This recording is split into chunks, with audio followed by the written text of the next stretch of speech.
반갑습니다. 해커스 국제장학 담당 강사 김종국입니다. 박수 좀 주십시오. 덥죠. 하여튼 엄청 덥습니다. 아침에도 그렇고 새벽부터 덥더라고요. 이제 오늘 포함해서 이제 4회 재정학 입문 강의 좀 해보려 하는데, 우선 그 말씀부터 먼저 말씀을 드릴게요. 이 재정학이요, 학교 정규 커리를 한번 제가 간단히 말씀드리면, 1학년 때 가면 경제 수학 캘큘러스를 먼저 배웁니다. 그리고 이제 경제 개론 1학기 2학기를 하죠. 그래서 이제 1학년 때는 경제 수학하고 경제 개론을 이제 원칙적으로 전공 필수로 배워요. 그다음에 이제 2학년이 되면 1학기 때 미시, 2학기 때 거시, 그리고 3학년 1학기 때 통상 어느 학교나 재정학을 공부하는 게 일반적 커리예요.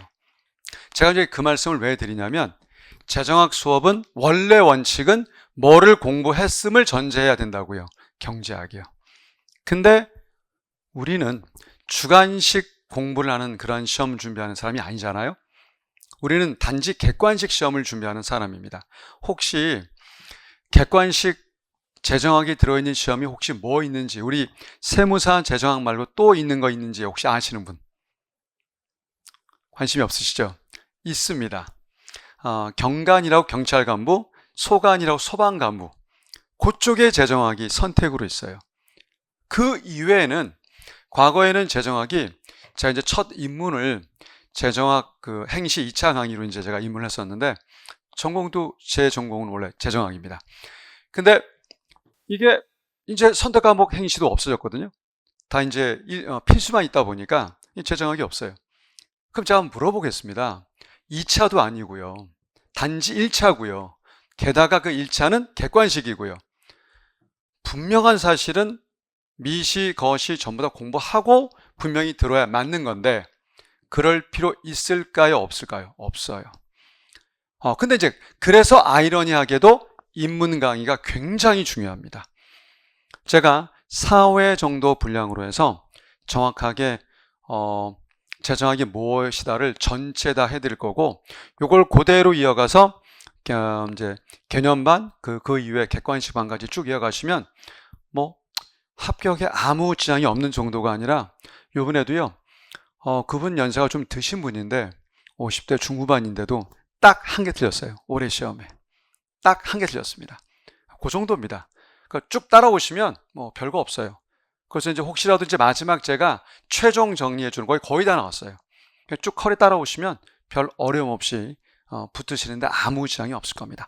자, 먼저 바로 시작을 하기 전에, 저는 판서를 좀 많이 좋아해 합니다. 그래서 판서를 좀 열심히 쓰려고 노력해서, 제가 이제 인강 수강생 여러분들은 자료실에 파일이 제공되어 있고요. 우리 시강생 여러분들은 제가 이제 직접 만든, 항상 제가 만들어요. 제가 만들어서 직접 드립니다. 그리고 가끔 스터디할 때 노트 검사도 가끔은 합니다. 그러니까 노트 검사할 때 뭘 묻냐면, 아니 지가 쓰고 지가 뭔지 모르면 좀 이상하잖아요. 되게 뭐라고 많이 합니다. 좀 잔소리 좀 해요. 그래야 빨리빨리 붙죠.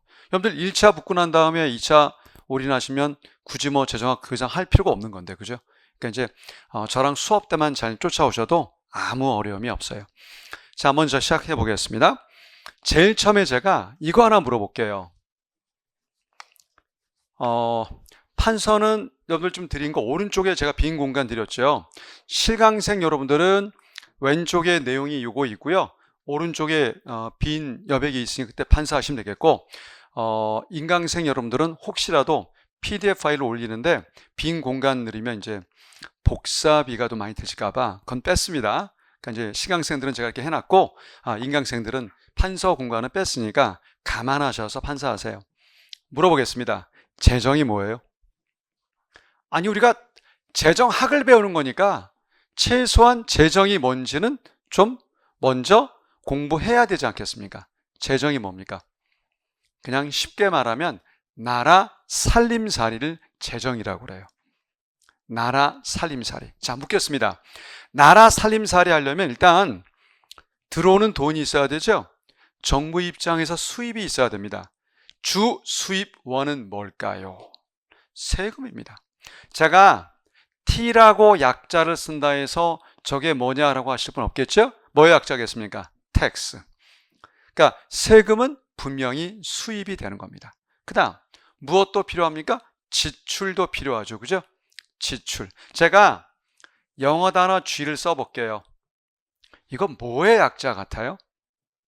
여러분들 정부를 영어로 뭐로 합니까? government이요. 그래서 우리 경제학 재정학에선 G 그러면 정부 지출을 의미해요. 그건 사전적 약속이지 외유의 영역이 아닙니다. 자, 그러면 T와 G를 뭐 하는 겁니까? 한번 다뤄보는 학문 뭐라고요? 재정학이 되는 겁니다. 재정학. 근데 우리는 여러분들 만약에 가계부를 써보신다고 한다면 아실 거예요. 야, 이번 달 또 빵꾸네. 이번 달 보너스가 두둑히 받는 바람에 뭐야? 흑자네. 뭐 이런 거 많이 따지잖아요. 그죠? 묻겠습니다. 왜 재정학 공부를 하는데 T 빼기 G를 꼭 쓰느냐? 자, 이거 수입이에요. 이거 지출입니다. 만약 이 값이 부호가 플러스라면 뭡니까? 흑자. 마이너스라면 적자. 그래서 우리 재정학은 조세 세금과 정부 지출을 다루는 학문인데 통상 T 빼기 G가 플러스다. 흑자야. 마이너스다. 적자야. 이걸 다루는 학문이 뭐라고요? 재정학이 됩니다. 재정학. 자, 좀 전에 제가 분명히 대부분의 학교 커리를 간단히 말씀을 드렸었어요. 재정학 분명히 1학년 때 경제학 개론, 2학년 때 미시와 거시, 그리고 배우는 학문이라고 그랬죠. 왜 그러냐면 경제학에 나오는 개념을 기반으로 해야만 재정학을 쭉 갈 수 있기 때문이에요. 다시 말해서 우리 경제학은 크게 미시 경제학이라는 그런 파트와 거시 경제학이라는 파트와 최근은 이쪽도 상당히 중요해지고 있는데 국제 경제라는 파트, 크게 세 영역으로 이루어져 있어요. 그런데 이 세 영역 중에 미시의 내용의 90% 이상이 그대로 뭐로 갑니까? 재정학으로 가요. 그러니까 경제학 중에 특히 미시는 재정학을 위한 아주 뭐한 겁니까? 중요한 과목이죠. 서점에 가보세요. 어떤 책이 있는 줄 아십니까? 재정학을 위한 기초 미시 이렇게 나와 있어요. 그 정도로 중요하다는 거예요. 그러니까 얘가 사실은 재정학의 상당수를 차지하고 있습니다. 그러니까 재정학의 90%가 미시 그대로 따라와요. 그럼 나머지 10%는 거시 내지는 뭘까요? 국제경제. 최근에 거시가 중요한 내용이 자꾸 나오고 있습니다. 나중에 제가 국채라는 걸 한번 공부해 드릴 텐데 간단히 우리 시사적인 이야기 한번 해볼까요? 요즘에 트럼프 엄청 뭘 때리고 있습니까? 관세. 굳이 미국 입장에서 이야기 본다면 왜 그렇게 관세 많이 때리고 있냐면 지금 미국이요 어마무시하게 뭘 많이 보고 있다고 합니까? 적자요. 그 적자를 메꾸기 위해서 나중에 공부하지만 국채라는 채권을 발행하거든요. 근데 그러다 보니까 나중에 그 채권 이자도 내야 되고 엄청 힘들어요. 이거 배우는 게 거시인데 그 거시의 그 내용을 우리 재정학은 그대로 시험 문제 냅니다.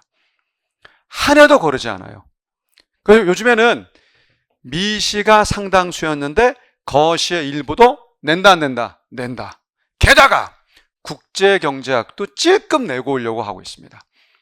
그래서 여러분들 요 두 개 영역도 어쨌든 일부는 재정학에 뭐 하라고요? 포함되어 있습니다. 근데 우린 효율적인 공부를 해야지 두서없이 다 할 필요 없잖아요. 제가 나올 것만 딱딱 해드려요. 입문 때 다 다뤄 드립니다. 한번 보시면 저런 게 있구나 이렇게 하실 거예요. 자, 그러면 간단히 제가 도대체 미시경제학이라는 놈이 무엇이건데 얘가 재정학의 상당수를 차지하는 그런 영역인지 한번 공부해 보겠습니다. 미시경제학 뭐 공부하는 과목일까요? 어찌 보면 미시경제학을 뭘 공부하는지 안다는 것은 결국 뭐를 아는 겁니까? 재정학을 대부분 아는 거거든요. 미시경제학 뭘 배울까요? 꼭 기억해 두세요. 뭐 그런 말을 쓸 일이 있을지 모르지만 혹시 여러분들 후배 또는 가족이 경제 관련 공부를 한다고 한다면 미시, 설마 미시를 좁게 본다 뭐 이렇게 얘기하면 안 됩니다. 거시 넓게 본다 그렇게 얘기하면 안 되죠. 미시는요 요 두 글자예요. 시장의 원리. 시장의 원리를 배우는 학문이 미시입니다. 미시. 그러면 시장의 원리가 뭐냐? 아니, 배우겠죠. 배울 겁니다. 시장의 원리 가장 중요한 게 뭔지 아세요? 여러분들 다 알고 있고 만약 이걸 건드리면 엄청나게 화를 낼 수도 있을 거예요. 한번 물어보겠습니다. 밥집을 갔는데요. 엄청 멀습니까? 줄을 서요. 그렇다고 엄청나게 맛집도 아닌 것 같이 보이는데 사람이 엄청나게 많이 서 있어요. 그래서 어렵사리 들어갔어요. 근데 또 주문했더니 또 오래 걸려요. 화 납니까? 안 납니까? 화나지. 그럼 반대로 얘기해 보세요. 자, 내가 가고 싶은 맛집을 미리 예약해서 도착하자마자 들어가서 주문하자마자 바로 나와서 만나게 먹으면 기분 좋습니까? 안 좋습니까? 좋지. 이걸 경제학에서 뭐라는 줄 아세요? 효율적이다라고 얘기해요. 이 효율성을 공부하는 학문이 뭐라고요? 시장입니다. 그러니까 시장 경제에 그러면 뭘 추구하는 것이다? 효율성. 이걸 추구하는 게 시장 경제예요. 효율성. 이걸 배우는 게 또 뭐고요? 재정학이고요. 그런데 모든 세상 이치가 그렇겠습니다만은 시장이 원하는 대로 딱딱딱 잘 배분된다면 좋겠지만 그렇지 못할 수도 있지 않습니까? 이걸 뭐라 할까요? 시장이 뭐 했다라고 할 수 있는지 한번 찍어 보십시오. 시장이 잘못했다. 다 네 글자예요. 시장 실패라고 그래요. 그래서 우리는 시장 실패를 만나게 됩니다. 시장 실패를 굳이 이름을 붙이면 효율성이 뭐한 겁니까? 실패한 거예요. 그래서 우리 흔히 B자 붙어서 비효율적이다. 이게 시장 실패예요. 그러니까 시장한테 맡겨놨더니 딱딱딱 효율적으로 잘 될 줄 알았는데 막상 뚜껑 열었더니 어떤 결과 초래된다고요? 비효율성이 초래되더라. 시장 실패다. 묻겠습니다. 그러면 그대로 둬요? 누군가 개입해야 됩니까? 누군가 개입해야지. 그 누구요? 정부요. 그래서 여러분들 정부의 개입을 보는 것이 뭔지 아십니까? 이게 바로 것입니다. 것이. 그러니까 미시경제학은 시장 메커니즘 원리를 공부하는 거고요. 시장 실패 시 누가 개입해서? 정부가 개입해서 뭔가를 조정하자가 뭐라고요? 것입니다. 것이. 그래서 어디 가셔서 혹시라도 미시경제학은 뭘 배우는 거냐라고 묻는다면 단호히 말씀하세요. 뭐라고요? 시장의 원리로서 효율성을 배우는 그러한 영역이다. 근데 얘가 잘못됐을 때 누구의 개입을 통해서? 정부의 개입을 통해서 한번 고쳐보자. 그게 뭐라고요? 것입니다. 그래서 것이 정부 정책 공부하는 거예요. 미시 시장 원리 공부하는 거고요. 자, 그런데 국제경제는 뭘 공부하는 학문일까요? 여러분들 국제 그러면 제일 먼저 뭐가 떠올라요? 무역이 떠오르죠. 그죠? 우리 물건을 판다. 수출이죠. 우리가 필요한 물건은 사온다. 뭡니까? 수입입니다. 무역. 무역을 공부하는 게 국제예요. 또 있습니다. 자, 여러분들 결국 거래하려면 뭐가 필요합니까? 거래수단으로 화폐가 필요해요. 근데 대한민국 돈 주고 미국 물건 살 수 있습니까? 못 사요. 그래서 우리 한 번쯤은 들어보셨을 텐데 거래 시 중심이 되는 화폐를 혹시 뭐라 부르는지 혹시 아십니까? 거래 시 중심이 되는 화폐, 기축통화라고 하죠.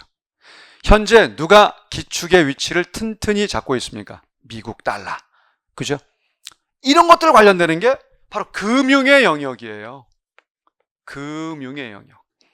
그 중에 좀 전에 말씀을 언뜻 드렸지만 환율이라는 걸 공부하는 게 바로 국제경제예요. 제가 미리 이렇게 말씀드립니다. 우리 재정학에서 필요한 국제경제 파트는요, 이거까지 안 가요. 얘도 다 안 늘려요. 오로지 뭐만 공부하자고요? 환율. 왜 할까요? 나온 적이 몇 차례 있어요.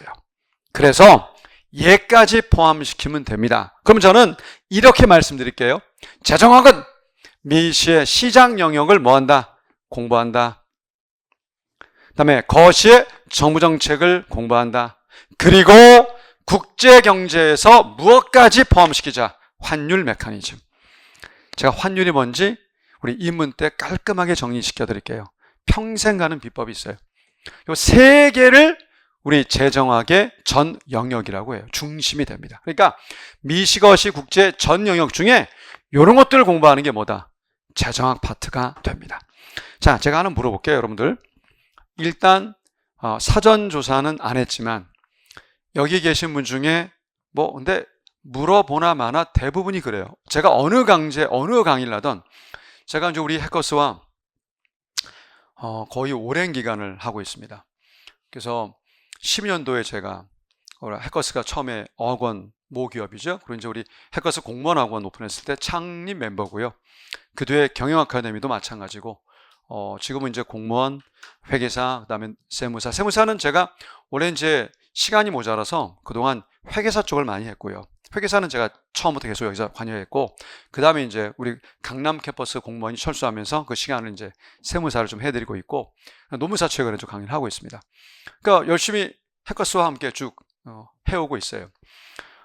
제가 이제 그 말씀을 왜 드리냐면, 어느 시험을 준비하던 어느 과목을 처음 보던 제일 먼저 볼 내용이 뭐냐고 묻는다면 저는 단호히 그걸 얘기해요. 뭘까요? 목차입니다.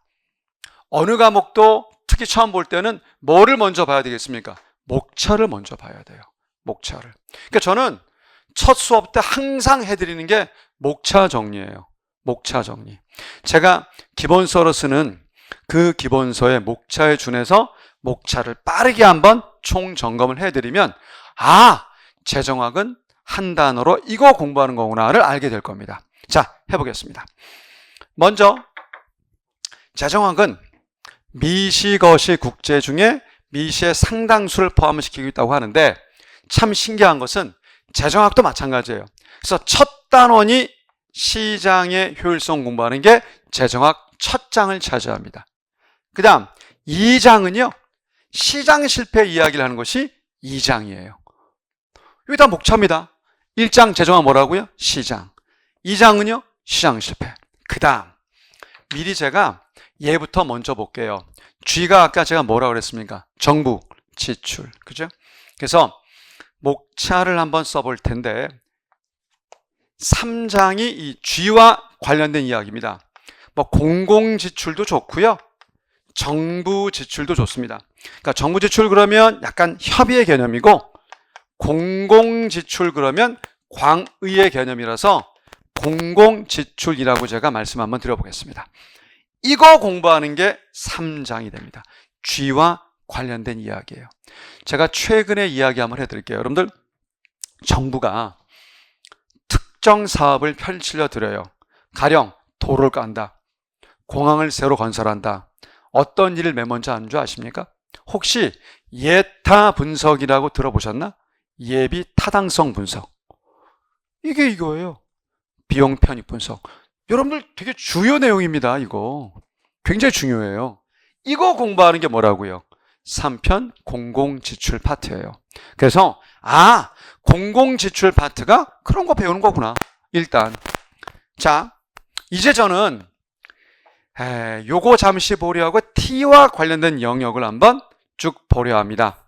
자, 4, 5, 6 보시면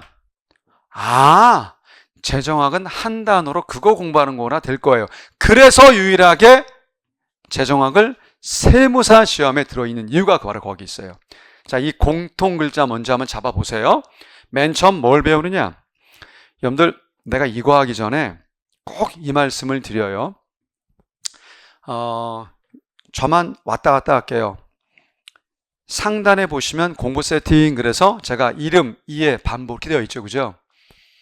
여러분들, 경제 공부할 때, 재정학 공부할 때 상당수 분들이 이런 말씀을 하세요. 선생님, 이해를 완벽히 해야 암기도 되고 문제도 잘 풀 수 있지 않습니까? 맞습니다. 100번 맞는 말인데, 우리는 학문하는 그러한 시험 준비하는 사람입니까? 아니면 진짜 자격증 취득을 위한 시험 공부하는 사람입니까? 후자. 맞잖아요. 여러분들 1차 시험 끝나고 나서 합격하고 나서 다시 볼 거예요? 안 볼 거잖아요. 근데 왜 평생 공부하듯이 하냐고요. 제발 그러지 마세요. 자, 묻겠습니다. 제가 이거 칠판이라고 이름을 불렀을 때 여기 계신 분 중에 쟤 미쳤다 하시는 분이 계십니까? 없잖아요. 의심도 안 해요. 질문도 안 해요. 왜 이게, 야, 이게 왜 칠판이야? 아무도 안 물어요. 맞죠? 또 하나 하겠습니다. 혹시 수학에서 1의 영승은 뭐라고 그래요? 아, 내가 아니에요. 수학이에요. 수학 1입니다. 그럼 여러분 묻겠습니다. 이런 거 외우라고 물어요? 안 물어요. 그냥 수학이잖아요. 참 신기하죠? 경제학 재정을 뭘 얘기하면 난리가 나요. 왜 그러냐고요. 받아들여 주세요. 제가 웬만한 증명은 제가 다 합니다. 근데 여러분들은 그냥 내가 증명하는 거 보시면서 쌤이 함께 이렇게 받아들이자라고 하면 그러면 돼요. 묻겠습니다. 여러분들 친구 이름을 외워서 부르나요? 친구 이름을 설마 이해합니까? 안 그래요. 그냥 부를 뿐이잖아요. 그죠? 꼭 말씀드릴게요. 재정학 공부할 때 가장 중요한 꿀팁은요. 이름 부르듯이 불러주세요. 진짜 도움이 많이 돼요. 자, 제가 지금부터 하겠습니다.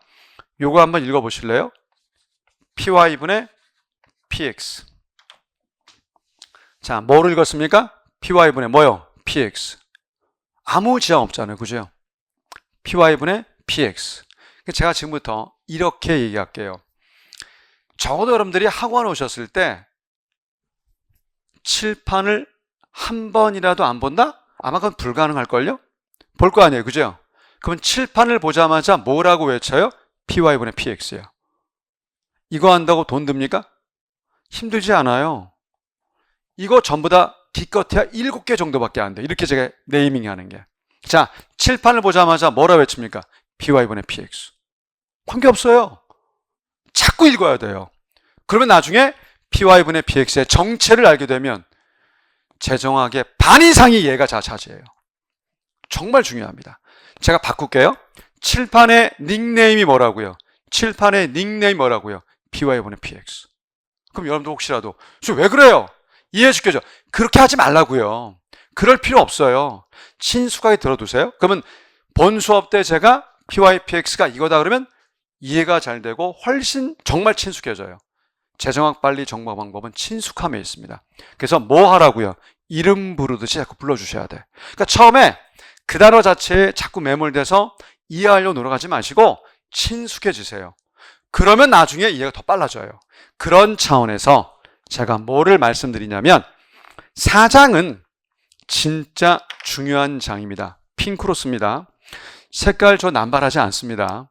쓰는 색깔은 정해져 있어요. 처음에 흰색, 노란색, 그리고 녹색, 그리고 이제 꼭 쓰는 건 중요한 건 핑크만 써요. 그러니까 복습하실 때 뭐만 보면 될까요? 핑크만 보세요. 핑크만. 자, 4단원에서 제가 뭘 하느냐? 자, 난리가 납니다. 조세 전가 그러면 쌤 전가가 뭡니까? 그 다음 귀착이라는 게 있어요. 난리가 나요. 지금 설명 못할 주제도 아니지만 저는 안 합니다. 처음에. 왜? 도움이 안 돼요. 뚫어지게 읽으세요. 전가와 뭐요? 귀착. 뭔지 모르지만. 그럼 또 오히려 꼬맹이들이 오히려 공부하는 자세는 잘 되어 있어요. 받아들여줘요. 야, 읽어. 전가, 뭐, 귀착. 뭔지 모르지만 친숙해지라고요. 앞에 붙는 말은 분명히 조세 전가, 조세 귀착인데 일단은 두자고요. 이게 세상이나 4장을 차지하는 중요 주제래요. 조세 전가, 조세 귀착. 배우겠죠, 하나하나. 그 다음 5장을 가게 되면 뭘 배우느냐? 초과부담이라는 걸 배웁니다. 조세와 관련된 초과부담.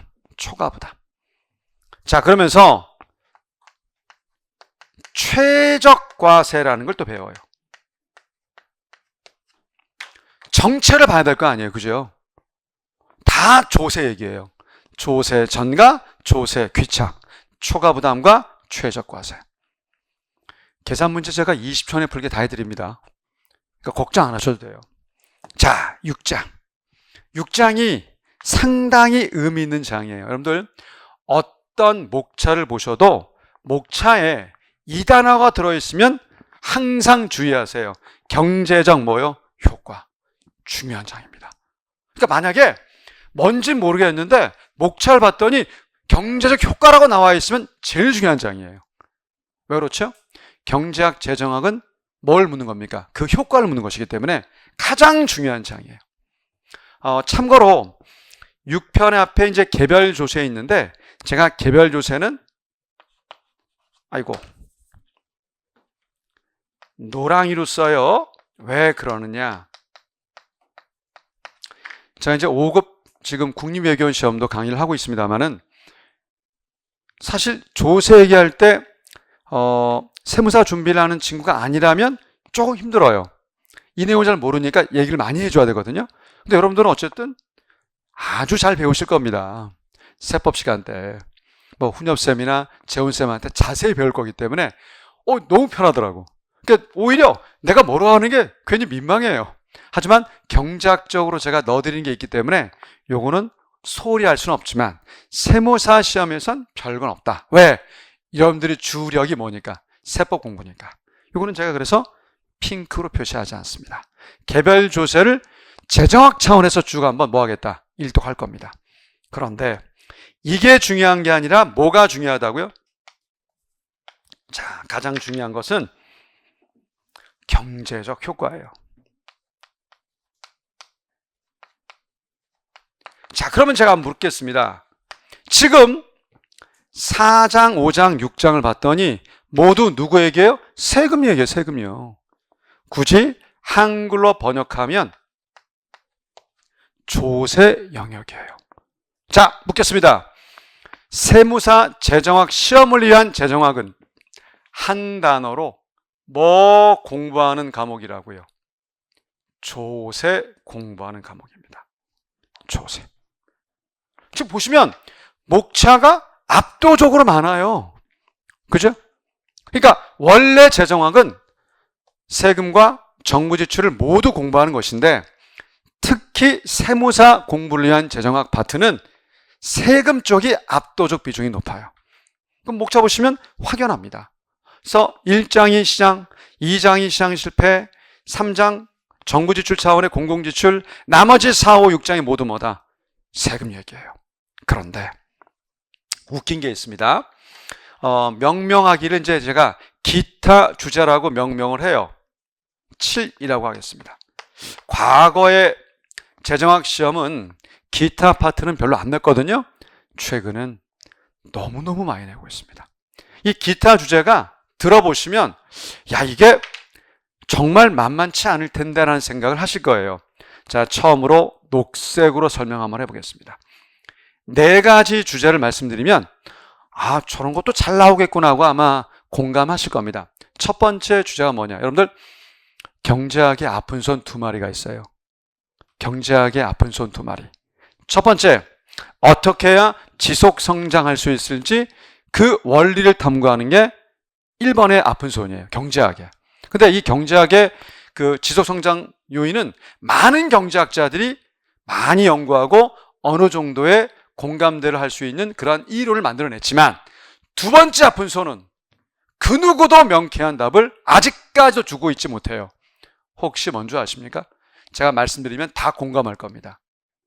빈부격차 문제예요.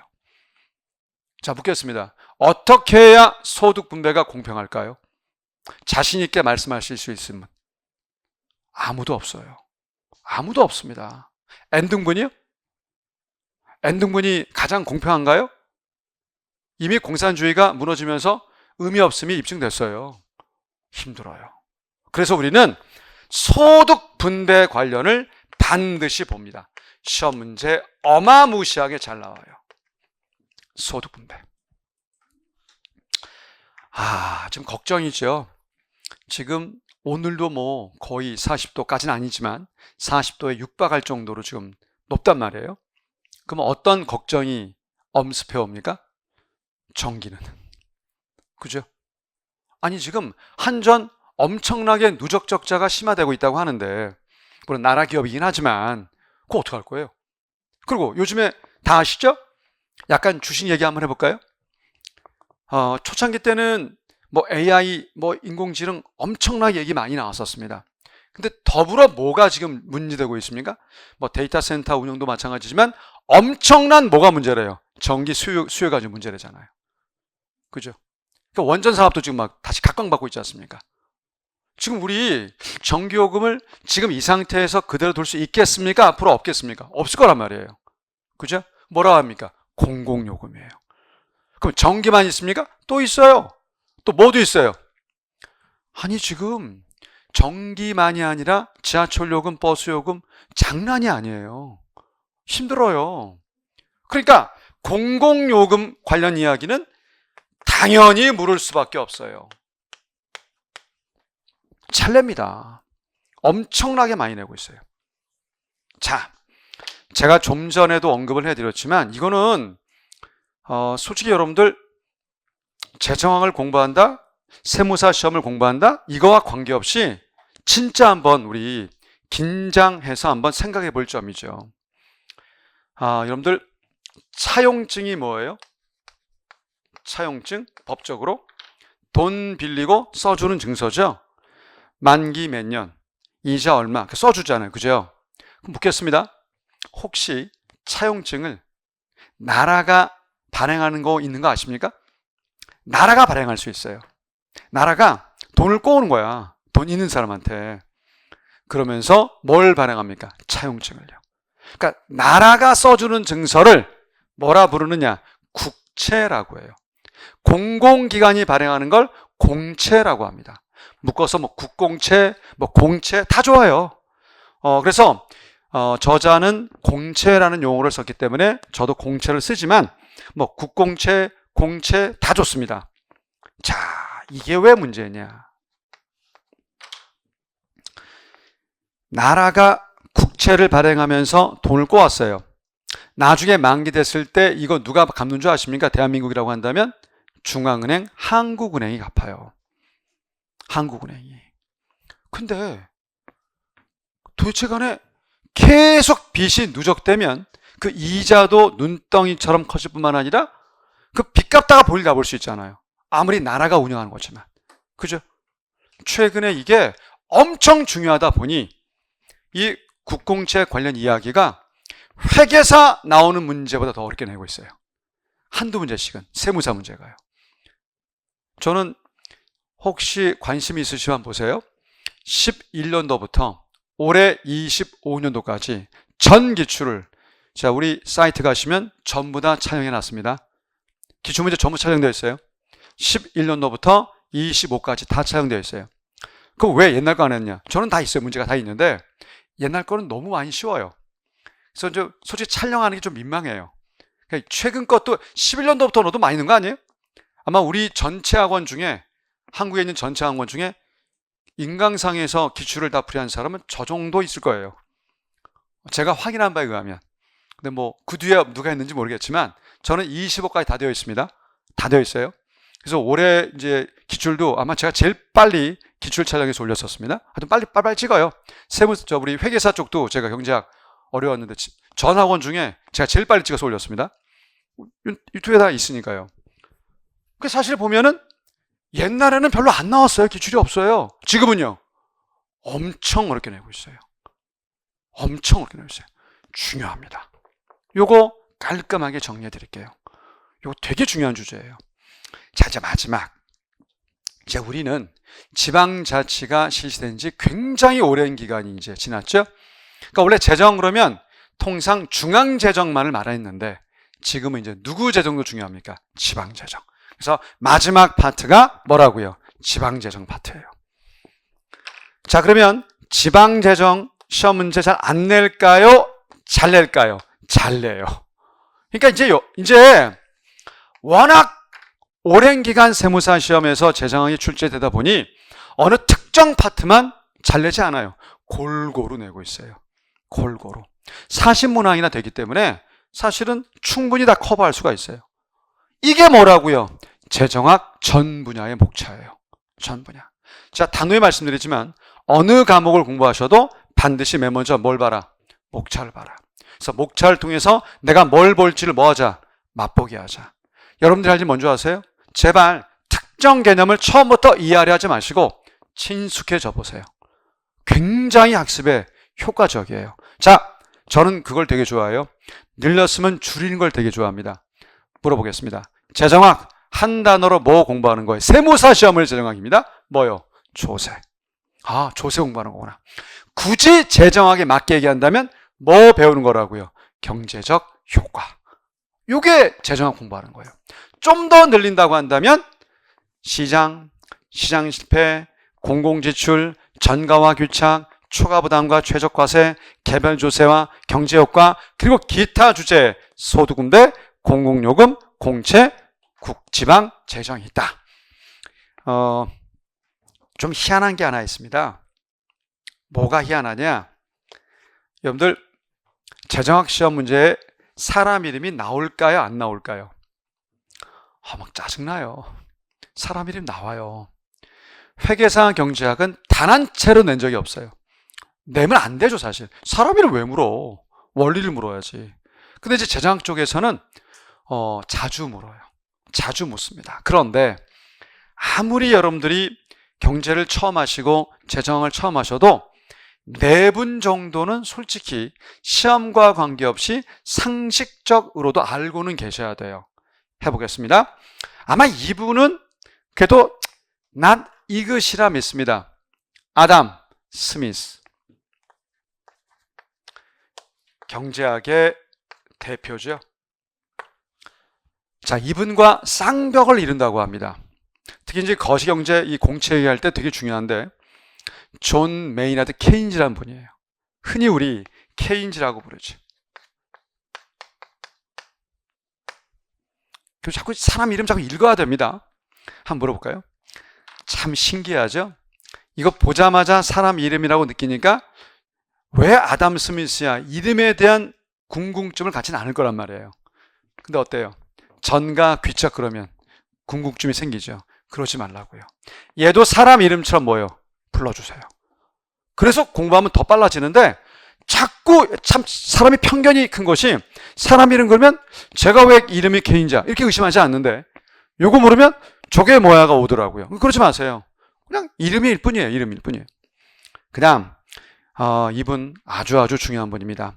밀턴 프리드먼이라는 분이 계십니다.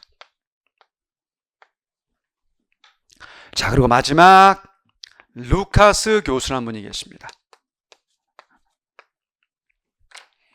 이 루카스 교수는 굉장히 유명하신 분이고요.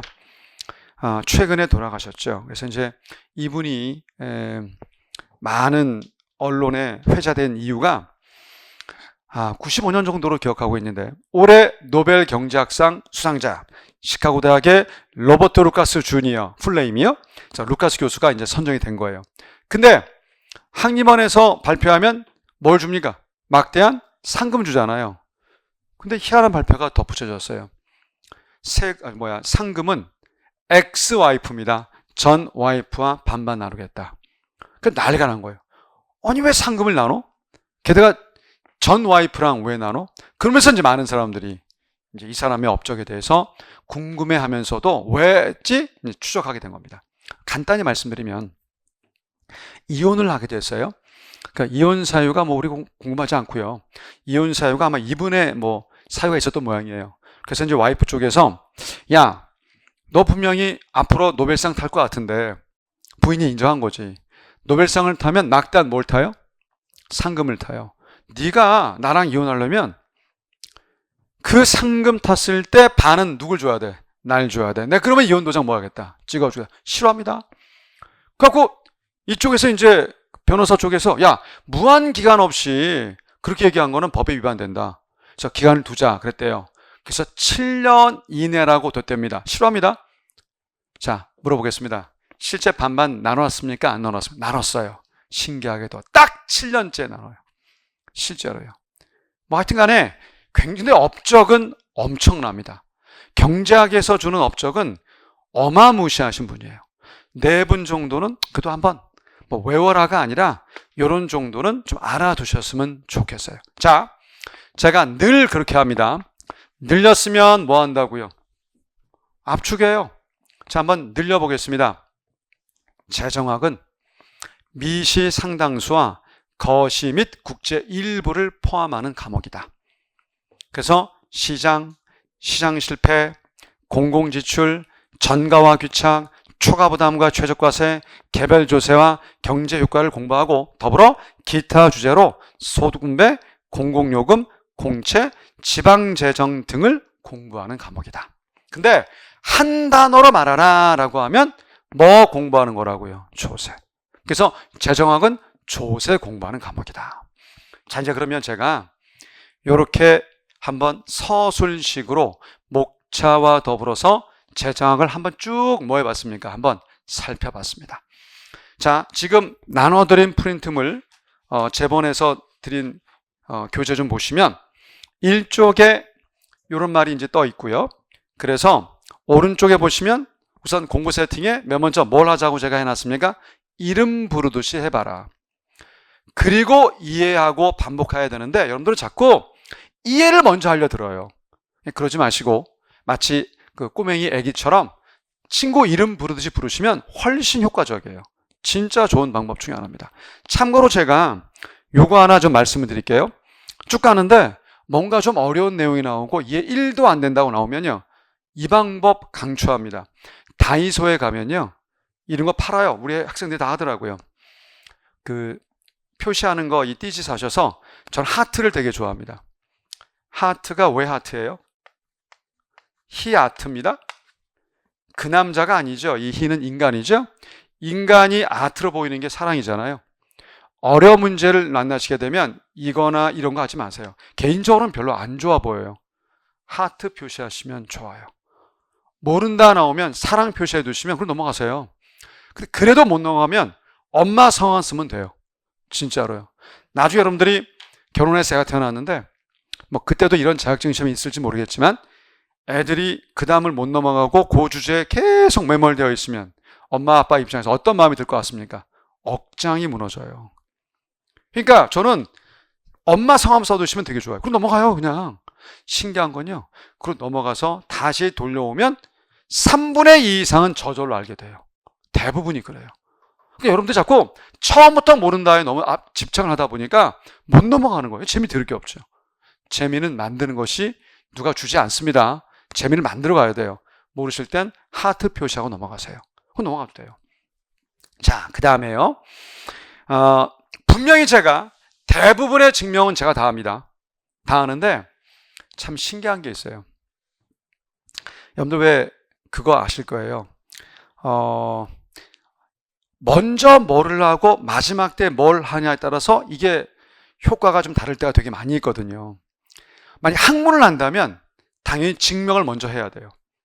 그리고 뭐 합니까? 암기도 시키고 문제도 풀겠죠. 근데 우리는 무슨 시험을 준비합니까? 객관식 시험을요.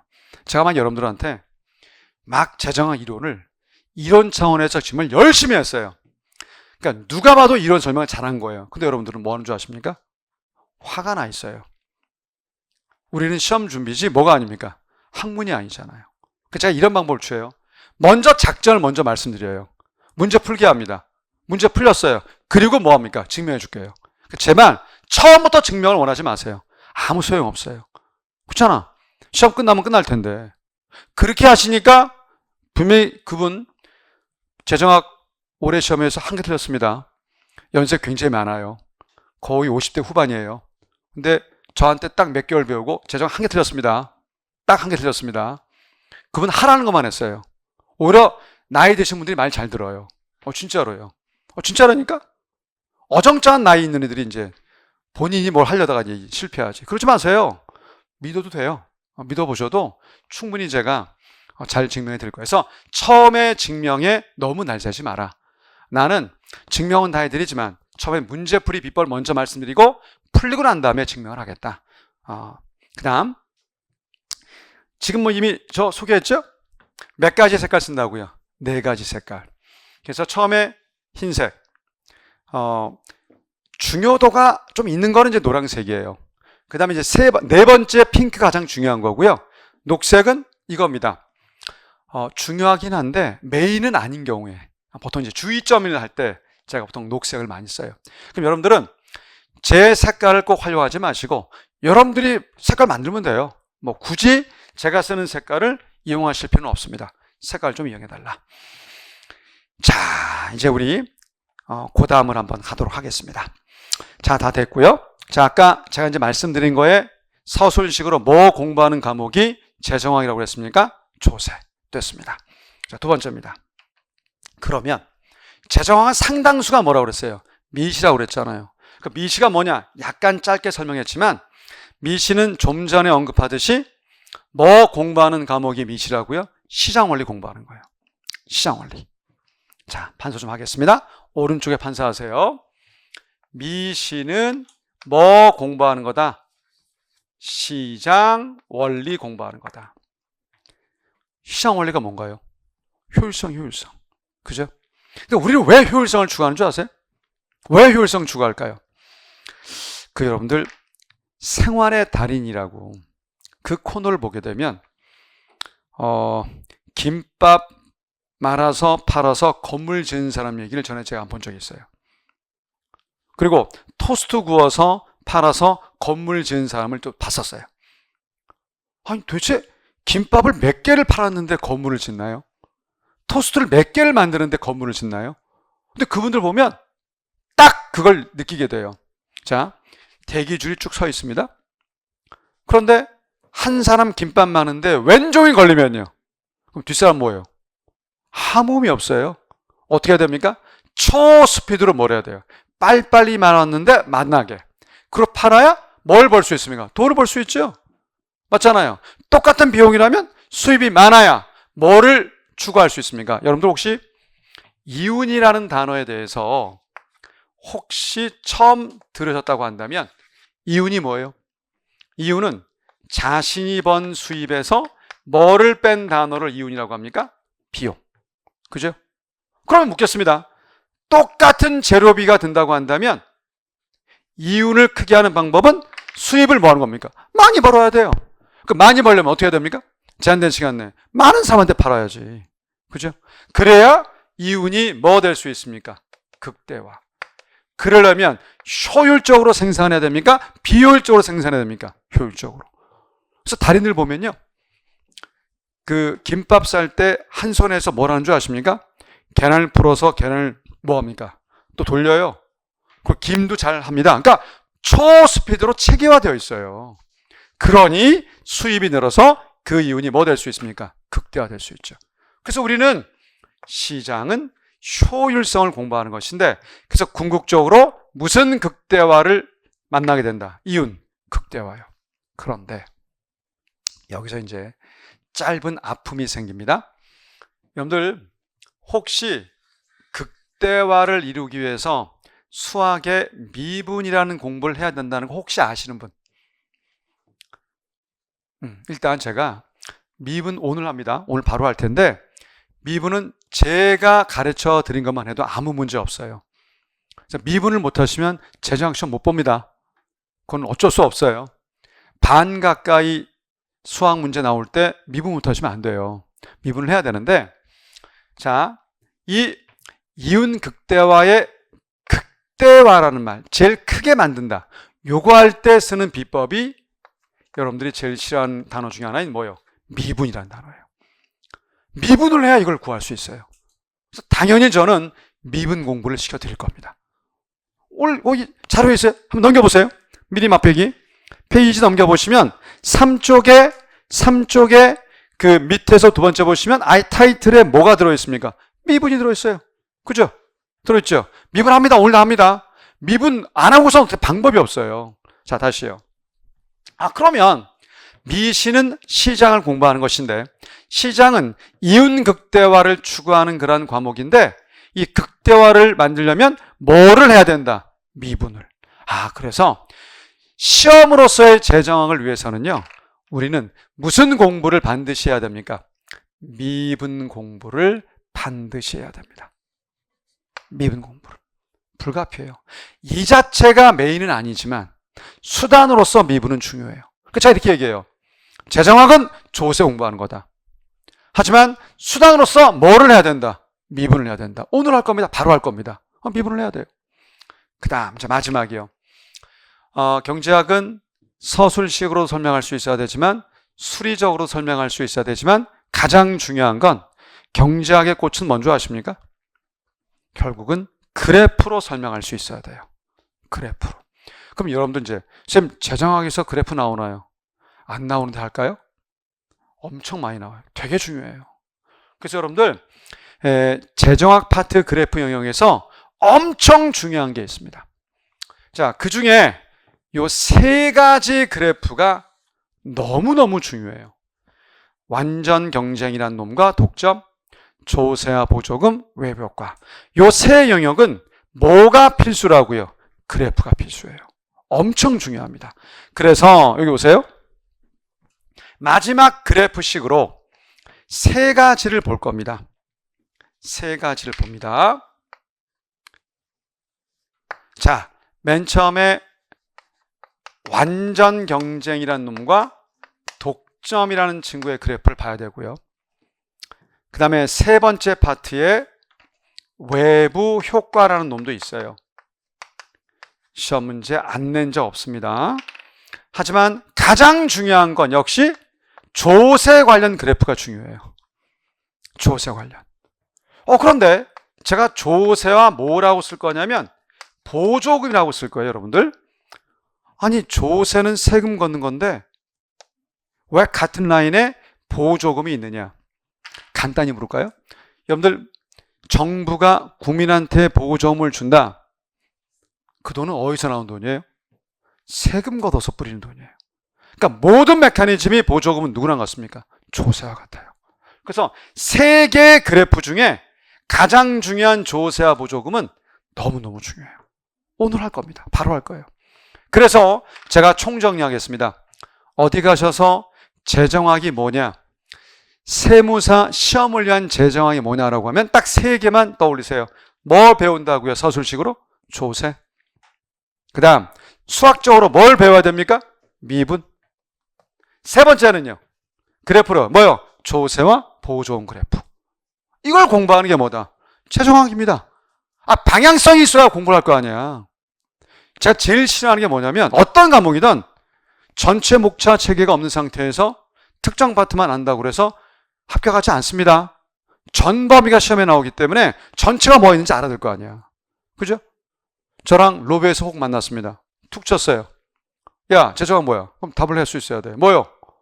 일단 요거만 나오면 면피입니다. 세금 공부하는 거예요. 맞아요. 좀 더 얘기해봐. 미분 공부하는 거예요. 맞아요. 좀 더 얘기해봐. 조세와 보조금 그래프 그린 거예요. 이러면 완벽한 거예요. 여러분들이 할 일은 이거예요. 우선 이게 재정학 공부의 첫 입문입니다.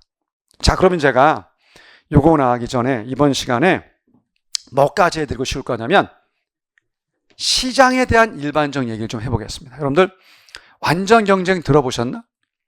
혹시 독점, 과점, 독점적 경쟁 등등등등.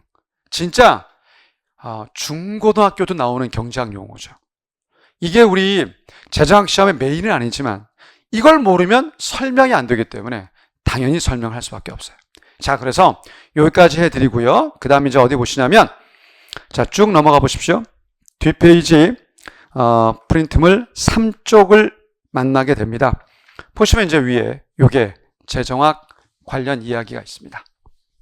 여기 이제 시장 이야기가 있죠. 그래서 그쪽에다가 그 밑에 보시면 시장 유형에 대해서 이렇게 나와 있는 파트가 있을 겁니다. 밑에 유형 보세요. 시장 유형입니다. 요거 이제 설명을 할게요. 지우겠습니다. 참고로 저는 그 회계사 경제학을 강의하던 아니면 세무사 재정을 강의하던 4시간인데 불가피하게 3타임 운영을 합니다. 그럴 수밖에 없는 건 이게 4타임 하게 되면은 쉬는 걸 3번 하는데 그러니까 뭐 많이 쉰다 안 쉰다 그게 중요한 게 아니라 연결이 끊김이 있어서 불가피하게 3교시 체제를 할 거고요. 혹시 생리현상 때문에 여러분들 성인이잖아요. 왔다 갔다 마음 편하게 하세요. 저는 수업 중에 담배만 안 피면 괜찮아요. 밥 먹어도 뭐라 않고요. 저희 정권이죠. 뭐 제가 운영하는 반인데 밥을 먹던 코골고 자도 괜찮습니다. 저는 관계없어요. 네, 담배만 피지 않으시면 되겠고 중간에 화장실 갔다 오시는 분은 갔다 오시도록 하세요. 3교시 체제를 한다는 걸 좀 이해해 주십시오. 자, 시장 얘기할게요. 요거는 당연히 입문에서 당연히 해야 될 주제고요. 좀 재미있는 주제, 실생활 주제예요. 그래서 편하게 들으시면서 판사하시면 됩니다. 메인은 여기 있으니까 참조하십시오. 자, 시장의 종류에 뭐뭐 있느냐? 첫 번째, 완전 경쟁 시장이 있습니다. 자, 제가 아까 팁으로 이런 거 말씀드렸죠? 잘 모르겠다. 화내지 마시고 뭐하고 넘어가라고요. 하트. 그래서 객관식 문제 풀이할 때 수없이 하트를 쳐요. 우리 친구들이. 속도는 나요. 놀라운 사실은요. 돌리고 다시 돌릴 땐 굉장히 빨라지면서 그 스스로 붙였던 하트가 다 떨어져 나가요. 되게 웃겨요. 두 번째 팁입니다. 글자가 나오면요. 제발 개념을 보려고 하지 마세요. 그러지 마시고 글자 자체를 분석해 보세요. 의미 구조에 맞게끔. 설마 완, 전, 경, 쟁은 아닐 거 아니에요? 뭐로 따를까요? 완전 경쟁. 그죠? 묻겠습니다. 완전하게 경쟁한다? 그게 뭘까요? 웃겨요. 모든 조건이 다 동일해요. 심지어 물건의 품질도 동질이에요. 그게 완전 경쟁의 핵심입니다. 동일한 품질의 물건을 가지고 뭐 하는 겁니까? 경쟁합니다. 묻겠습니다. 경쟁을 하는데 기업 개수가 한두 개 있으면 되겠습니까? 무수히 많아야 되는 겁니까? 무수히 많아야 되죠? 그래서 생산자와 소비자가 다수가 바로 완전 경쟁의 특징입니다. 그럼 묻겠습니다. 그럼 도대체 물건의 품질이 동질인데 뭘 가지고 경쟁을 할까요? 납득이 안 되는데? 완전 경쟁한다며 모든 게 동질이야. 모든 게 똑같아. 자, 그런데 뭘 갖고 경쟁할까요? 혹시 알았습니까? 아니면은 그냥 이거 보고 얘기한 겁니까? 지금 내 입모양 보고 분명히 가격 경쟁이라고 그랬지. 어떻게 알았어? 들었어? 아니면은 그냥 찍은 거예요? 진짜요? 잘하셨습니다. 여러분들 완전 경쟁은요. 무한 가격 다운 경쟁을 해요. 보세요. 모든 품질이 동일하다니까요. 다 같아요. 뭐 디자인, 색상 다 같다니까. 근데 내가 만든 물건을 팔게 하려면 소비자한테 뭐라고 어필해야 팔릴까요? 싸게. 그잖아. 그러니까 완전 경쟁은 뭐 하는 경쟁이다? 가격 다운 경쟁이에요. 가격 다운 경쟁. 자, 그 다음 진짜 중요한 단어를 만나게 됩니다. 비록 인문이지만 이 표현은 재정학 시험 문제 풀 때 발문에 잘 나오는 말이라서 꼭 알고 계셔야 돼요. 그래서 무한 가격 다운 경쟁하다 보면 어떤 결과를 초래하는 줄 아십니까? 동일한 물건이면 값이 몇 개다? 한 개다. 그러니까 어느 제품이든 동일한 품질의 물건이 완전 경쟁에서 팔린다고 한다면 어느 나라든 어느 장소든 값이 뭐야? 똑같아. 이걸 한자 성어로 일물 일가라고 불러요. 시험 문제가 완전 경쟁을 가정한다고 안 나옵니다. 뭐로 나올까요? 일물 일가를 전제한다로 나와요. 그럼 여러분들은 이거는 무슨 시장임을 간파해야 되는 겁니까? 완전 경쟁이구나. 이거는 이 용어는 반드시 아셔야 됩니다. 일물일가. 그래서 어떤 결과를 초래케 하는 것이 완전 경쟁의 가장 중요한 결과냐? 자, 제가 아까 미시는 시장 공부하는 거고 시장은 효율성 공부한다고 그랬어요. 효율성이 뭐예요? 가장 필요한 사람한테 딱딱딱 뭐 되는 겁니까? 배분돼서 모자람이나 남는 게 없어야 돼요. 이렇게 되는 시장이 완전 경쟁이에요. 따라서 완전 경쟁은 모든 자원을 어떻게 배분한다고요? 효율적으로. 자, 제가 7글자를 읽어볼게요. 효율적 무슨 배분이요? 자원 배분. 저는 줄여서 얘기하겠습니다. 진짜요. 조기 합격하면 효자예요. 효율적 자원 배분이요. 이게 무슨 시장이라고요? 완전 경쟁이요. 그래서 여러분들 완전 경쟁의 중요 특징, 완전 경쟁의 중요 특징, 일물일가와 뭐를 보인다? 효자. 자, 그러면 묻겠습니다.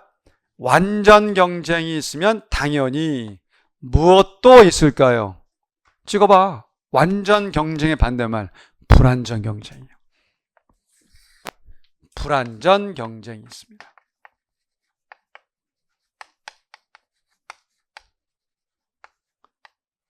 자, 불완전 경쟁에 또 세 가지가 있어요. 가장 극단의 불완전 경쟁, 독점이 있고요. 그 다음 과점이 있습니다. 그리고 독점적 경쟁이라는 친구가 있습니다. 우리 재정학 시험에서는요, 완전 경쟁과 독점이 주로 나오지만 과점도 일부 언급되고 있으니 독경도 일부 언급되는 파트가 있으니까 속성은 알고는 계셔야 됩니다. 자, 세 개 다 불완전 경쟁인데, 자, 우선 독점. 너무나 당연하지만 기업 개수가 몇 개일까요? 한 개죠 뭐. 한번 봅시다. 대한민국에 독점이 있나요? 민간 경제는 없어요. 헌법에서 뭐하고 있습니까? 규제하기 때문에. 하지만 공기업으로서는 있죠. 누굽니까? 한전. 시험은 안 나옵니다. 자, 우리 완전 경쟁도 있을까요? 상상해 보세요. 동질의 물건을 다수의 기업이 없어요. 그거. 왜 근데 이걸 우리 이론에서 배웁니까? 하나의 기준입니다. 기준. 그래서 시험은 항상 완전 경쟁을 먼저 묻죠. 자, 독점. 과점은요. 과점은 기업 개수가 몇 개를 과점이라고 할까요?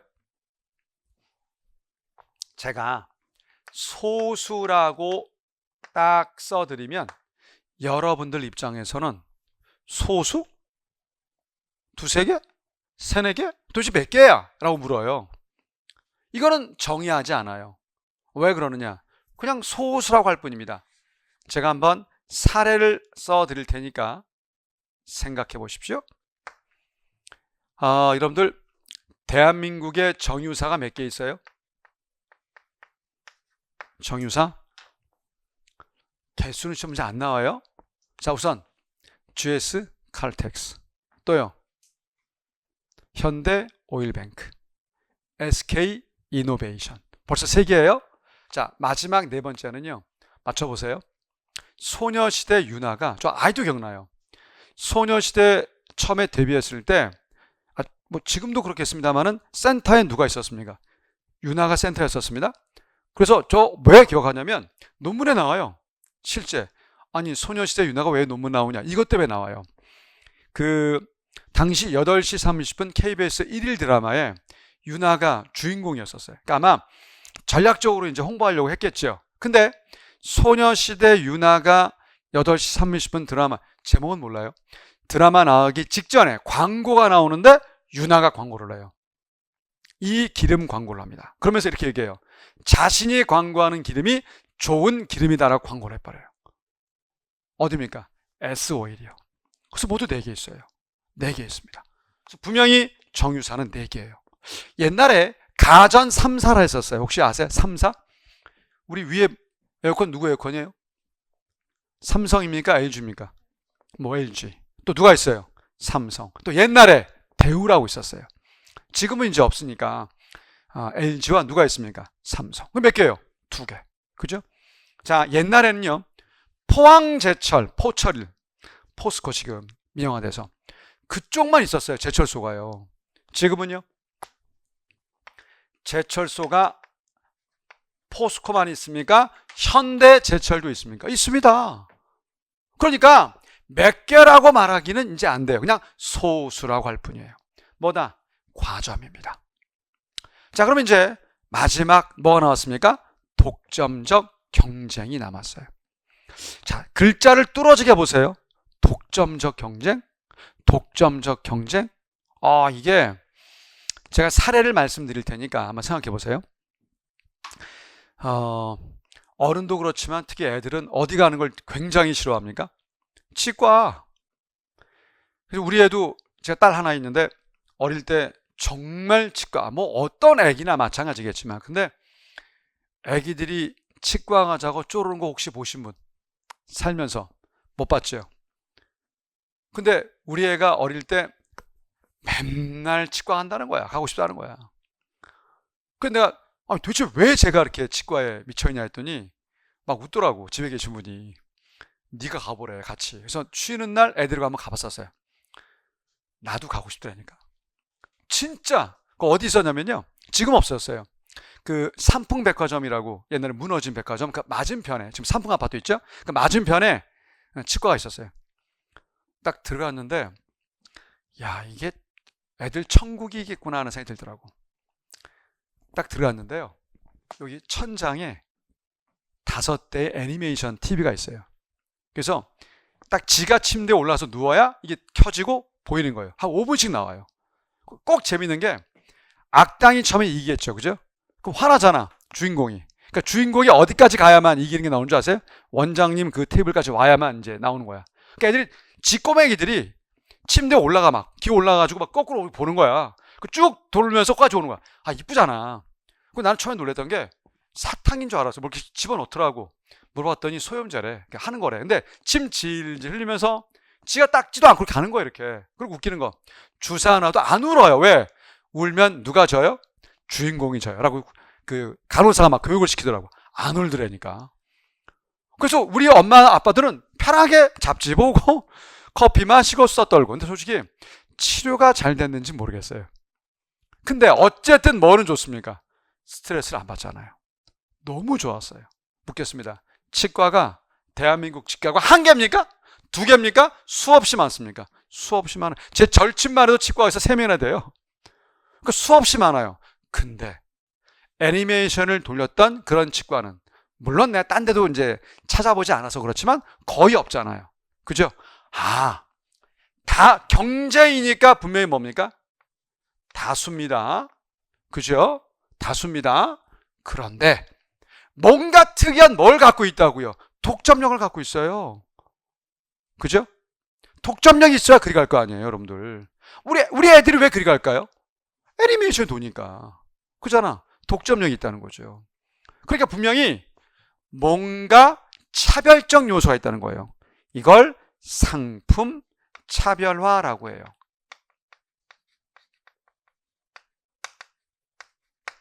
그래서 뭔가 다르게 보이게끔 해주는 거죠. 독점력을 만드는 거예요.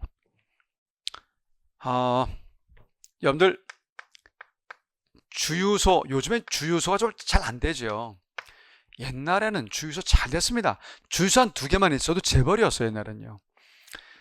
그게 몇 년도인지 제가 기억이 안 나는데, 역시 SBS 달인 코너에 나왔던 사람이에요. 세차 달인이요. 세차를 너무 잘하는 거예요. 어느 정도로 잘했냐면, 보통 우리가 세차하러 가게 되면 주유하러 갈 때 주유하고 난 다음에 서비스 차원에서 세차해 주지 않습니까?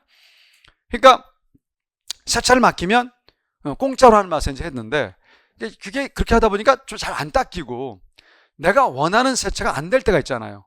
근데 그 달인에 나오는 세차 이분은 너무 잘해요, 세차를. 어떻게 잘하느냐? 지금도 아마 유튜브 찾으면 있을 거예요. 이 호스로 물을 뿌리면요, 여러분들 문을 열면 그 도어의 이 모서리에 때가 껴 있단 말이에요. 요걸 닦아주려면 일단 걸레로 가서 막 닦아야 되는데 좀 더럽게 보이잖아요. 근데 이분은 어떻게 하는 줄 아세요? 호스의 물 강약을 조절해서 물을 뿌려서 이걸 닦는 거예요. 근데 이때 뭐가 의심스러우냐면, 물이 튀기면 시트카바 젖잖아요. 제작진이 다 검토했는데 1도 물방울이 안 튀는 거예요. 달인이지. 그래서 뭐를 하냐면 미션을 줘요, 미션을요. 그래서 아마 막대기 크기가 요거야 반밖에 안 될 거예요. 이제 자동차 위에다 이렇게 딱 걸어 놓고요, 저쪽에서 안 돼 처음에는 벗게 한 다음에 딱 보게 하는 거야. 그리고 이제 쏠 길이를 잡는 거야. 안 될 꼈어요. 백발백중으로 맞추더라고. 근데 맞췄는데 물이 안 튀기더라니까. 기술이 너무 좋아요. 중요한 건 이게 방송 나가고 그 다음 주에 그분이 경기도 안산에 있는 세차였어요. 안성 말고 안산이요. 근데 경상도에 있는 분들이 주유하러 거기까지 간다고 줄을 섰다고 막 신문에 나왔더라니까. 왜? 세차 한번 받아보려고. 나도 가고 싶었어요, 진짜로요. 근데 시간이 별로 없어서 못 갔지만 너무너무 잘하는 거예요. 묻겠습니다. 분명히 주유소가 수없이 많이 있지만, 세차도 수없이 많은 세차장이 있지만 그렇게 하는 곳은 거의 없잖아요. 뭐가 있습니까? 차별적 요소가 있죠. 뭐예요? 독점적 경쟁이에요. 자, 여러분들, 학원도 마찬가지죠. 학원도 학원이 한두 개입니까? 수없이 많습니까? 수없이 많아요. 근데 강사의 질이 다 같겠습니까? 다 달라요. 그렇잖아요. 그러니까 분명히 차별적 요소가 있으면 독점력을 행사할 수 있어요. 이런 걸 무슨 시장이란다? 독점적 경제. 그래서 현실 경제에서 한번 노려보겠습니다. 자, 완경 없어요. 현실 경제는. 독점 규제 때문에 없습니다. 그럼 얘가 없다면 현실 경제는 뭐 아니면 뭡니까? 과점 아니면 독경이에요. 솔직히 우리가 점하는 대부분의 시장은 독점적 경쟁입니다. 대부분이다. 자, 그러면 이제 묻겠습니다. 요 세 개를 묶어서 동시에 완전 경쟁과 비교하면 이번 시간 끝입니다. 자, 판서는 여기다 할 텐데 제가 가끔 여기다 판서를 해드리면 마치 독점만 특징인지 아시는데 독점이 가장 강력할 뿐이지 나머지 두 개도 요 속성이에요. 꼭 기억하셔야 됩니다. 자, 묻겠습니다. 단답형 답을 한번 아시는 분은 말해보세요. 일물일가의 반대말이 있습니다. 정말 재정학 때 중요합니다. 시험 무시무시하게 잘 나옵니다. 일물일가의 반대말. 그러면 뭐예요? 동일한 물건이면 값이 한 개잖아요. 그죠? 그럼 반대말은 뭐예요? 같은 물건인데 값이 몇 개예요? 여러 개예요. 뭐라는 줄 아십니까? 여러분들 혹시 얼리버드 그래서 조기 등록하면 수강료 뭡니까? 다운되잖아요. 그죠? 그럼 그렇다고 해서 야 너는 돈 들렸으니까 싸게 냈으니까 수업 중에 4시간 수업 중에 3시간만 더 이럽니까? 아니잖아. 그치? 같은 수업을 듣는데 값을 뭐 할 뿐이야? 싸게 줄 뿐이에요. 그죠? 옛날에 현대포니가 수출을 해요. 근데 국내 차는 어떻습니까? 동일한 폰인데 상대적으로 비싸게. 미국 수출품은요. 동일한 물건인데 값을 뭐예요? 싸게. 자, 동일한 물건인데 값이 몇 개입니까? 벌써 2개잖아요. 그죠? 이걸 뭐라고 하냐고요? 중요합니다. 이걸 가격 차별이라고 불러요. 가격 차별.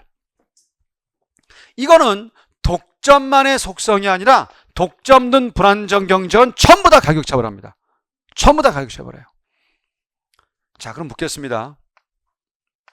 독점 등 불안정 경쟁의 가장 중요한 두 번째 특징이 뭐냐? 옆에 있는 효자의 반대말이에요. 자, 들어보세요. 만약에 인강이 없어요. 실강만 있는데 전국에서 재정학 수업을 나만 해요. 내가 어떤 행태를 보일까요? 값은 어떻게 해요? 비싸게. 아니 뭘 수강생 많어. 싫어. 귀찮어. 몇 명만 와서 들어. 뭐 이렇게. 내 마음대로 할 수 있잖아. 내 마음대로. 그죠? 그러면 필요한 사람한테 딱딱딱 배분되는 게 효율적 자원 배분인데 필요한 사람한테 모두 배분이 안 되고 있습니다. 이런 배분을 뭐라 부를까요? 비효율적 자원 배분이에요. 제가 이걸 그래서 그냥 비자라고 부르겠습니다. 비자. 그래서 독점 등 불안정 경쟁의 가장 중요한 속성 특징은 뭐다? 가격 차별과 비자다. 제가 여기에는 핑크 안 쓸 거예요. 하지만 이 두 개는 반드시 기억해야 돼요. 잠깐 퀴즈입니다. 좀 전에 제가 뭘 물었습니까? 저는 늘렸으면 줄여야 된다는 소신이 있습니다. 강사든 학생이든. 자, 재정학 뭘 공부하는 거예요? 조세 세금이요. 두 번째 뭐요? 미분이요.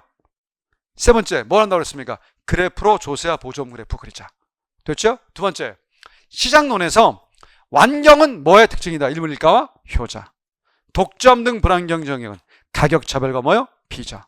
읽어주세요. 자꾸. 자, 이제 우리는 이쪽 올게요.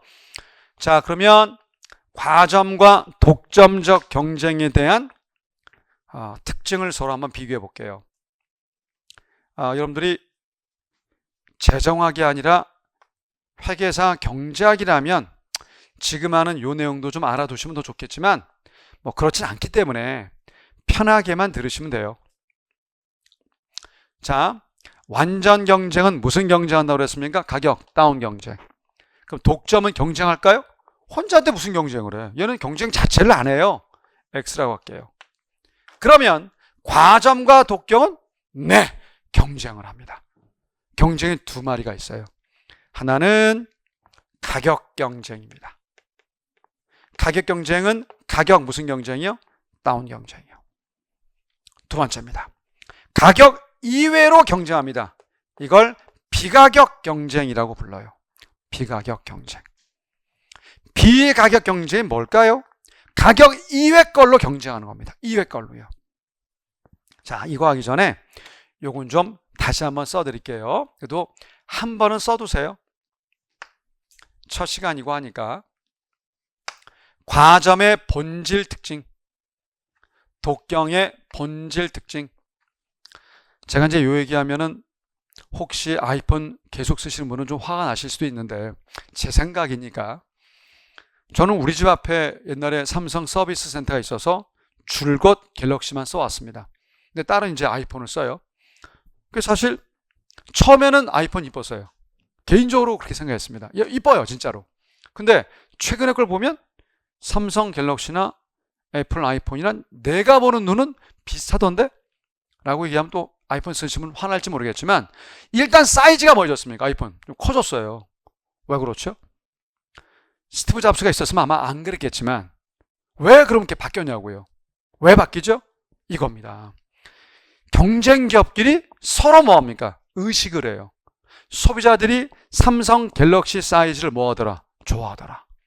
그러니 애플도 뭐하는 거? 따라갈 수밖에 없는 거예요. 이걸 뭐라 하느냐? 상호 의존성이라 불러요. 상호 의존성. 그래서 여러분들 과점에서 승리하는 방법 뭔지 아십니까?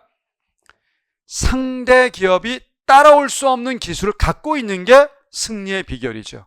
그래서 여러분 아시겠지만 우리 삼성이 뭘 지금 얇게 또 만들어냈습니까? 폴더블 폰을 정말 얇게 만들었잖아요.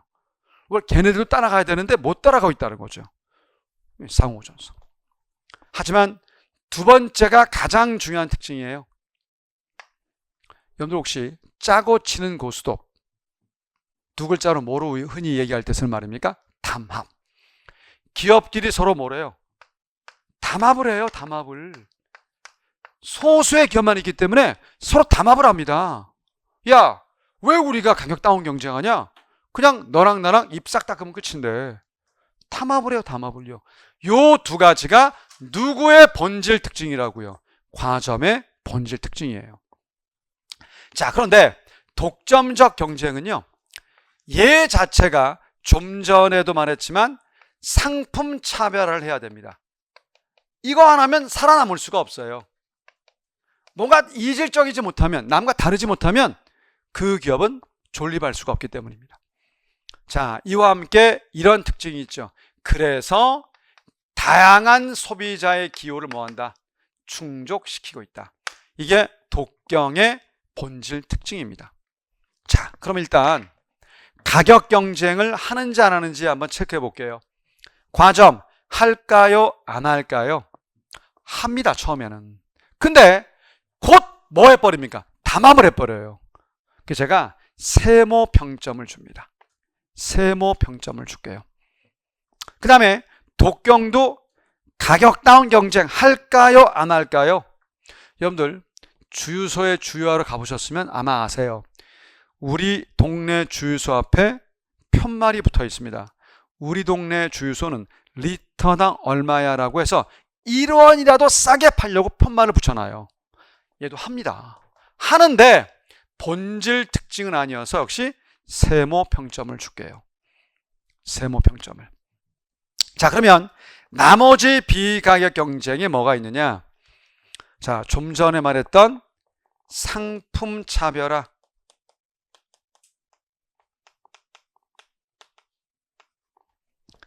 자, 광고. 그리고 판매 전략.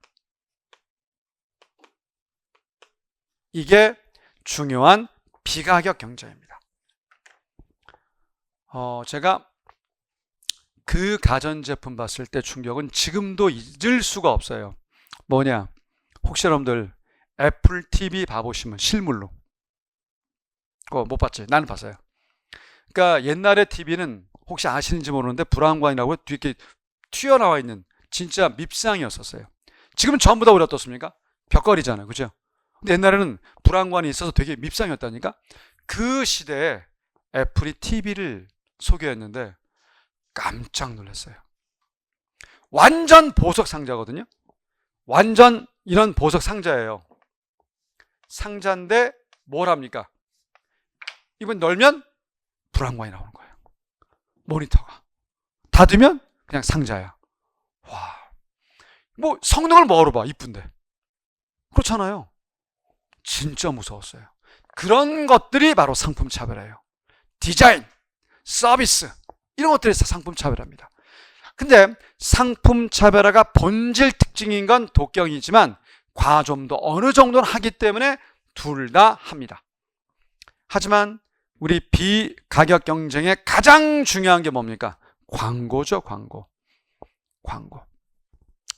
여러분들 가전사 중에 제일 먼저 가전사는 누굽니까? 럭키금성이잖아요. LG. 그죠? 솔직히 에어컨은 LG가 좀 앞선 거 아니에요? 세계 점유율도 그렇고. 근데 지금은 품절이지만 그분이 광고하면서 바람이 불면서 삼성이 싹쓸이 했었어요. 뭐 에어컨, 냉장고 모두요. 누굽니까? 김연아요. 무서워요. 제가 최근에 광고 보고 경악한 게 하나 있어요. 개인적으로는 굉장히 아니 아무리 그래도 왜 저렇게 광고를 하나 그런 광고가 있었어요. 뭐냐? 모 은행 광고였어요.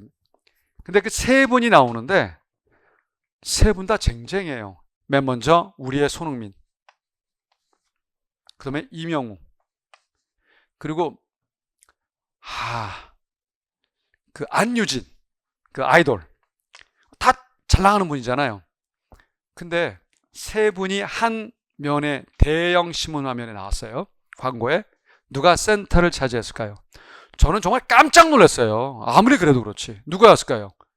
이명욱이 정가운데였다니까. 야, 손흥민이 가운데 해야 돼? 이명욱이 가운데 해야 돼? 이명욱을 싫어하지 않습니다. 그렇지만 손흥민이 가운데 해야 되지 않나? 근데 어떻게 사이드를 주냐고. 말도 안 되지. 이거 진짜 말도 안 되는 거야. 근데 나중에 들은 얘기인데요. 아는 사람들이 들은 얘기인데 이분의 티켓 파워가 장난이 아니래요. 그러니까 보통 이제 나이 드신 분이 야, 이명웅 콘서트 그러면 자식들이 효도 차원에서 물불 안 가리고 티켓팅을 하기 때문에 엄청나답니다. 근데 아무리 그래도 그렇죠. 어떻게 손흥민이를 사이들도 맞잖아. 근데 그래서 그러는지 그 뒤에 세 명 같이 안 나와요. 다 따로따로 나오지. 개인적으로는 광고가 아주 중요합니다, 여러분들. 어떻게 얘를 우리 손흥민이를 왼쪽에도 사이드에 말도 안 되지. 백반양보에서 안유진은 나이도 어리고 하니까 이명보다 옆에 두는 건 맞다고 치지만 어떻게 세 명을 동시에 두는데 이분이 가운데 있고 얘 사이드로 가. 좀 그랬었어요. 이만큼 광고가 무서워요. 그래서 광고도 어마무시한 비가격 경쟁의 수단입니다. 하지만 판매 전략은 최고의 전략이에요.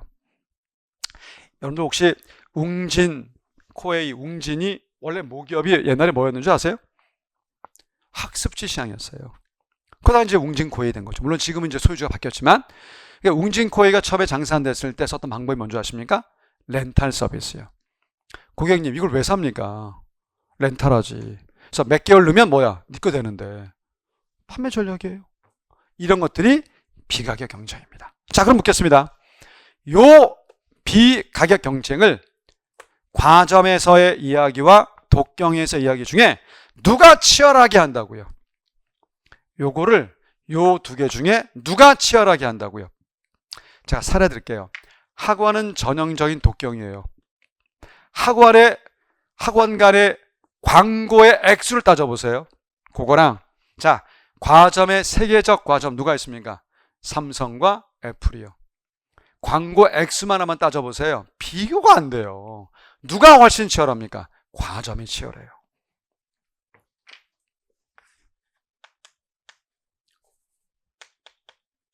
자, 그러면 저는 다 마무리하면서 이걸 총정리를 한번 해보겠습니다. 늘 말씀드리지만 정리 안 하면 큰일 납니다. 그러니까 여러분들이 정리를 할 수 있는 그런 아직의 공부 상태가 아니기 때문에 제가 불가피하게 해주겠지만 분명히 핑크 나온 건 기억하시면서 늘렸지만 압축을 해야 돼요. 제가 어떻게 압축하는지 보세요. 자, 한번 묻겠습니다. 야, 다수의 기업이니? yes 그랬어요. 자, 그러면 다수 yes는 누구 있습니까? 완경과 누가 있습니까? 독경이 있어요. 그럼 또 물어요. 야, 동질이니? 아니면 상품 차별이니? 이게 물을 수 있죠? 자, 이거에 대해서 최종적으로 예셀, 요 시장이 누구라고요? 왕경. 이 왕경이에요. 그러면 요거를 노를 했습니다. 누구일까요? 독경.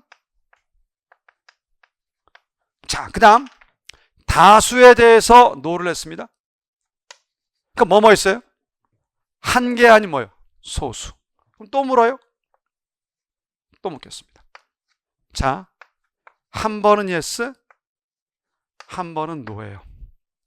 자, 묻겠습니다. 소수냐? 소수 yes. 누굽니까? 과정. 소수도 아니에요. 다수도 아니고 소수도 아니고 몇 개입니까? 한 개. 누구예요? 독점. 자, 그럼 저는 이렇게 물으면 마무리가 될 것 같습니다. 요 시장 중에 효자는 누구밖에 없습니까? 완경밖에 없죠. 그죠? 효자. 나머지는 모두 뭐라 했어요? 비자. 그지? 그래서 전체적으로 이렇게 정리하시면 마무리가 됩니다. 자, 보세요. 자, 정리합니다. 우리 재정학 뭐 공부하는 학문이라 했습니까? 조세. 또 뭘 배워야 됩니까? 미분. 그래프에서 조세와 뭐요? 보조음 그래프를 그려야 된다. 오늘 다 합니다. 그 다음 시장론 쭉 봤어요. 다 까먹어도 좋은데 이건 암기해 두셔야 됩니다. 일물일가와 효자는 누구의 특징입니까? 완경. 통상 우리 재정학에선 과점과 독경은 미미하고요. 하지만 독점은 나오기 때문에 자, 여기다 쓴 거예요. 독점의 특징 뭡니까? 가격차별과 뭐요? 비자. 이 정도 하시면 돼요. 그래서 하시고 넘어가는 겁니다. 그래서 자꾸 말씀드리지만 친구 이름 부르듯이 불러주시는 것이 재정학 정복의 지름길이지 처음부터 완벽하게 이해 그런 거 없습니다. 오케이? 자, 이 정도 하고요. 쉬었다가 2교시 가겠습니다.